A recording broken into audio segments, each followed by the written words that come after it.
Durante halo processo campanha eleitoral partido político balização parlamentar tinang rihung rua no Lorescentolo la rodia no sucesso. Diretor Azar José Luis de Oliveira hatoni observação ne, ba jornalista Timor Post, aeroporto Nicola Lobato Kumoro Dili, quinta-feira lorong São Lourenço fulang maio tinane. José Luis reconhece, durante a atividade de campanha eleitoral, mostrou dunia acontecimento que balu, e fatim balu, mas bem geralmente processo outro, o início to remata lá rodia. Ok, em termos de processo, durante o processo de campanha, lá, né, lá acontece, lá musuh buat problema, não que buat, não que hal preocupação do governo Mubarak. E a dunia acontecimento que quando mas bem, né, e nível local det, lá habelar to nível nasional, né, mas depois hal é Macau.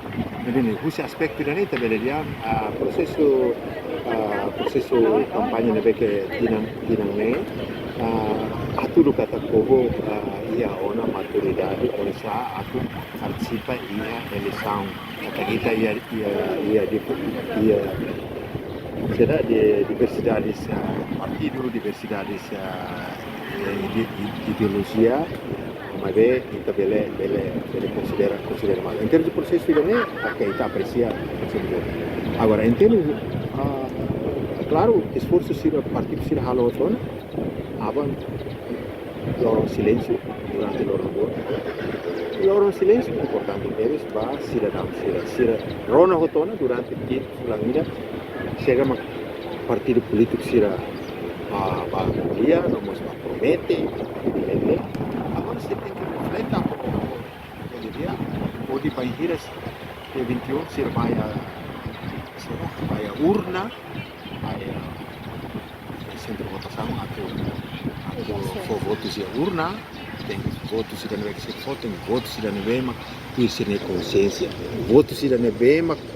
Idane haturu kata, povo começa a na maturidade e a processo eleição parlamentar tinane compara hotinan hira kliba. Além de nenha mosusu ba cidadão sira, atu vota tuir sirnya consciência e a lorong rono resing ida agora, tamba povo rona una programa husikada partido político sira durante campanha fulang idane.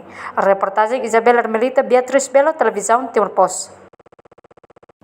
Janela informação ba Emma Hotu.